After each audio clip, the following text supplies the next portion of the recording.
दोस्तों, आज की कहानी है भगवान का सत्कार। दोस्तों, यदि आप मोटिवेशनल और इमोशनल स्टोरी सुनना पसंद करते हैं तो मेरा उसका अलग से चैनल बना हुआ है। उस चैनल का लिंक आपको डिस्क्रिप्शन बॉक्स में मिल जाएगा। आप लोग वहां से उस चैनल को सब्सक्राइब करके स्टोरीज को सुन सकते हैं।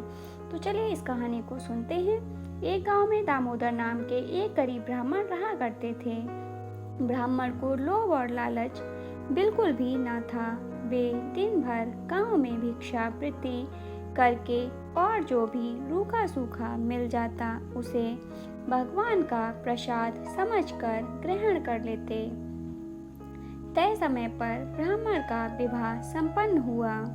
विवाह के उपरांत ब्राह्मण ने अपनी स्त्री से कहा कि देखो, अब हम गृहस्थ जीवन में प्रवेश कर रहे हैं। गृहस्थ जीवन का सबसे पहला नियम होता है अतिथि का सत्कार करना, गुरु आज्ञा का पालन करना और भजन कीर्तन करना।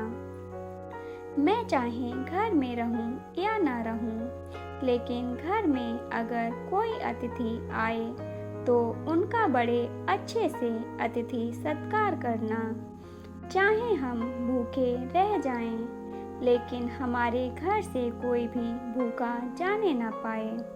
ब्राह्मण की बात सुनकर ब्राह्मणी ने मुस्कुराकर कहा, अच्छी बात है, मैं इन सब बातों का ध्यान रखूंगी। आप निश्चिंत रहें और भजन कीर्तन कर प्रभु भक्ति में ध्यान लगाएं। ब्राह्मण और ब्राह्मणी सुखी सुखी अपना जीवन यापन करने लगे। ब्राह्मण रोज सुबह अपने घर से भिक्षावृत्ति के लिए आसपास के गांव में जाते और जो कुछ भी मिलता उसे प्रभु इच्छा मानकर ग्रहण करते। ब्राह्मण के घर की स्थिति बहुत ही सामान्य थी। कभी कभी दोनों पति पत्नी को भूखा ही सोना पड़ता, लेकिन फिर भी दोनों पति पत्नी सुखी सुखी अपना जीवन यापन कर रहे थे। मन में कोई भी द्वेष और लालच न था। भगवान बड़े लीलाधर हैं। वे देवलोक में बैठे बैठे सब कुछ देख रहे थे। उनकी लीला बड़ी विचित्र है। वे समय समय पर अपने भक्तों के दुख हरने किसी न किसी वेश में आते रहते हैं। वे हमेशा अपने भक्तों की परीक्षा लेते हैं।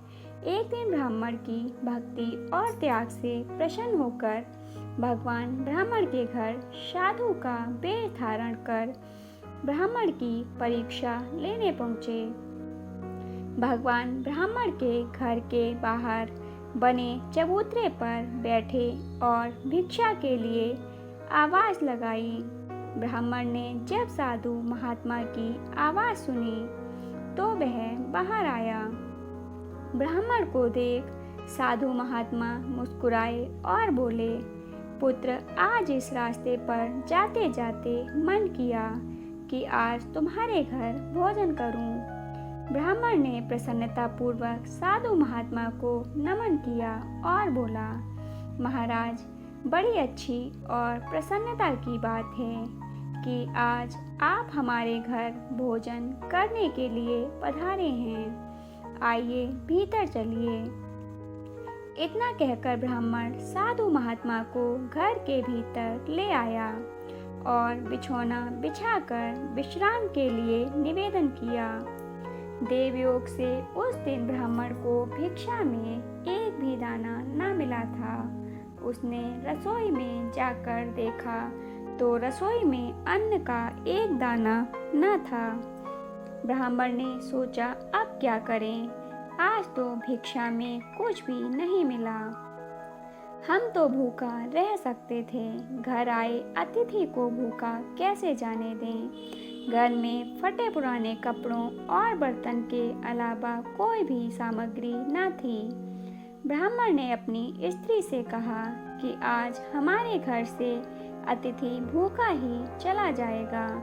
हमने आज तक भगवान की जो भी भक्ति की है उसका कोई मोल न रह जाएगा। ब्राह्मण की पत्नी ने कहा, आप घबराते क्यों हैं? कुछ न कुछ यत्न तो हो ही जाएगा। पत्नी की बात सुनकर ब्राह्मण ने ब्राह्मणी से पूछा, तेरे पास कोई गहना है? ब्राह्मणी बोली, गहना तो नहीं है और कपड़े भी फटे पुराने हैं। पत्नी की बात सुनकर ब्राह्मण बोला, तो फिर अतिथि सत्कार कैसे करेंगे?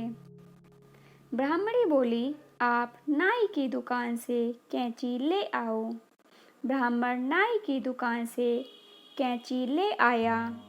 ब्राह्मणी ने अपने सिर के बाल अंदर अंदर से काट लिए और बाहर से बांध लिए।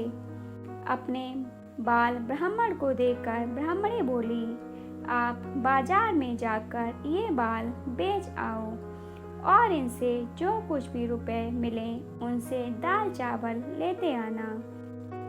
ब्राह्मण बाजार गया और बाल बेचकर बाजार से दाल चावल ले आया।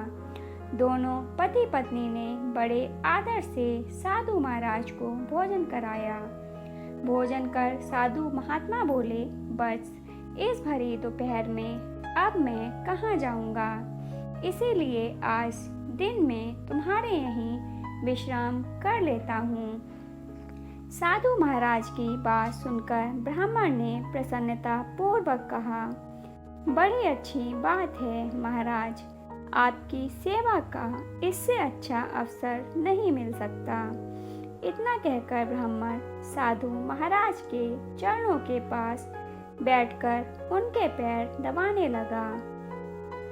अब परेशानी महाराज के शाम के भोजन की थी। ब्राह्मण फिर महाराज के भोजन की चिंता करने लगा।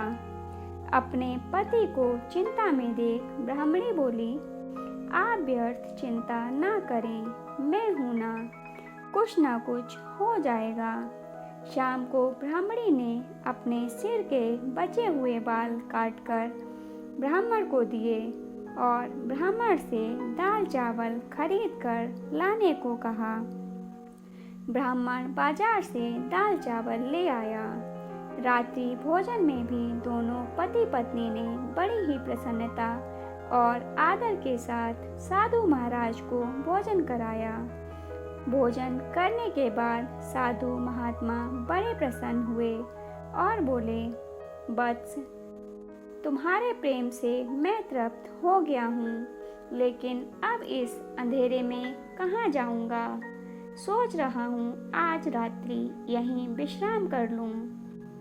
साधु महाराज की बात सुनकर ब्राह्मण बोला, महाराज, ये जो कुछ भी है सब प्रभु का है, आप निश्चिंत होकर यहाँ विश्राम कर सकते हैं। ये मेरा सौभाग्य है कि मुझे आपकी सेवा करने का अवसर प्राप्त हो रहा है। इतना कहकर दोनों पति पत्नी साधु महात्मा के चरणों में बैठ गए। साधु महात्मा के सो जाने के बाद महात्मा के चरणों में ही दोनों पति पत्नी सो गए। जब दोनों पति पत्नी सो गए तब महात्मा जाग बैठे और उन्होंने ब्राह्मण को आशीर्वाद दिया कि तुम्हारे सारे दुख दर्द दूर हो जाएं, तुम्हारी पत्नी के बाल भी लौट आएं और धन धान्य से घर भर जाए। इतना कहकर साधु महात्मा अंतर ध्यान हो गए। सुबह जब ब्राह्मण और उसकी पत्नी उठे तो उन्होंने देखा कि उनके कपड़े ठीक हो गए थे, ब्राह्मणी के बाल भी वापस आ गए थे, लेकिन साधु महात्मा कहीं दिखाई नहीं दे रहे थे।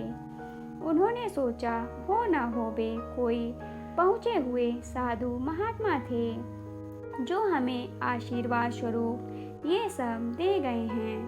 ब्राह्मण ने जब अपने घर को देखा तो वह रोने लगे कि महाराज, हमने आपको पहचाना नहीं, कहीं हमसे महाराज की सेवा में कोई कमी तो नहीं रह गई। हम अनजान थे महाराज, हमें क्षमा करो।